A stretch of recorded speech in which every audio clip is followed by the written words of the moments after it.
Alright, alright.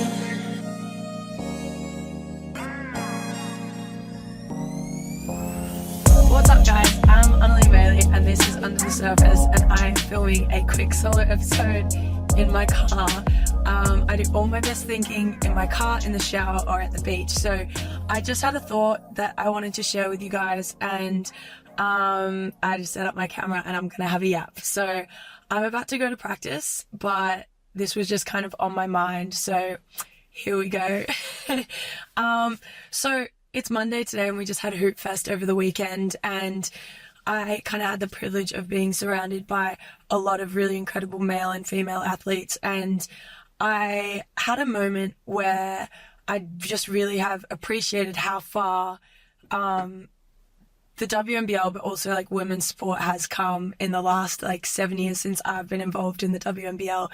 I remember my first WNBL experience as I was on an amateur contract in Adelaide, and we played in like a rec centre somewhere, and I wasn't getting paid, and there was maybe 3 people in the crowd.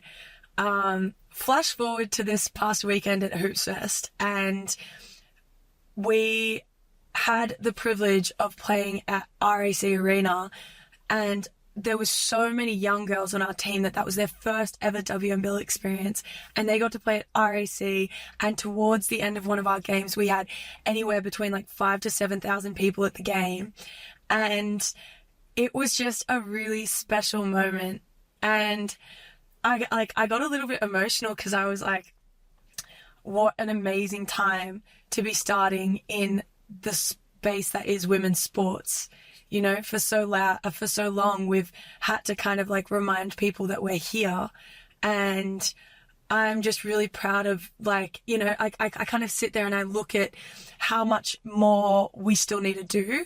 But I think it's important to reflect on also how far that we have come. So, I was kind of sitting there, and we literally started preseason the day before. So a lot of the girls that were getting to play were our DPs training on players, our academy players.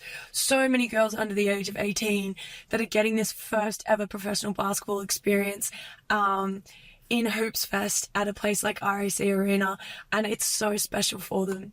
And I'm so proud of them, and I'm so proud of, the women that have paved the way for this to even be possible.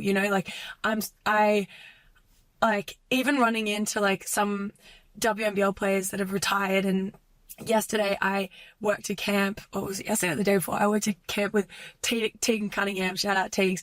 I grew up watching her, and we had a small conversation about oh yeah, I remember when I started playing. And I'm like, look at these women now that have paved the way for us to be able to play in a place like this. And I know we still have so far to go, but I am just really grateful for that opportunity to also be a part of someone's, first experience. I really pride myself as a captain, and I'm just so grateful that I get to be a part of their first ever experience in the WNBL, and I really hope that it was a positive one. Anyway, so I digress. I'm going to move on to the next part of this, which was HoopsFest. HoopsFest this weekend was really, really cool, and I know the timing for us wasn't amazing just because, we did just start preseason, but what I think it did is I've been saying this a lot, you can't be what you can't see. And it gave the WNBL some more visibility, and that was super cool. And I do want to give a quick shout out to the NBL, because I think that a lot of growth can't happen without the support of our male counterparts. And I know that sounds kind of backwards, right? To say that hey, let's grow women's sport, we need the support of the men, but we do. And I want to say big shout out to the guys that did come and watch the WNBL games. The guys that when you're walking in and out of the stadiums, the people that do stop and say hi, and because we are under all the same banner, it is all basketball at the end of the day. And I'm really it was really cool to see the support of some of the NBL players and the NBL towards the WNBL, and that is pretty dope. And I'm really excited to see how the game grows over the next couple of years. Like it's a really exciting time to be a female athlete in Australia. So yeah, that's my thoughts. I was going and I have a lot of thoughts about it, but I guess the main one is that, like, when I reflect on how far support has come, and like we still have so far to go, but I'm so proud that there was so many young athletes this weekend in HoopsFest whose first experience in the WNBL was at RAC Arena in front of like a big crowd. That's so special and it's so cool, and it makes me a little bit emotional and a little bit giddy. So yeah. The last thing that I kind of wanted to talk about was, so I had a girl come up to me after one of the games and be like, hey, thank you so much for speaking about some of the stuff that you do. Like, and we were just having a conversation, and it made me think to a comment I got back on an Instagram post not long ago being like, oh, you're just so loud.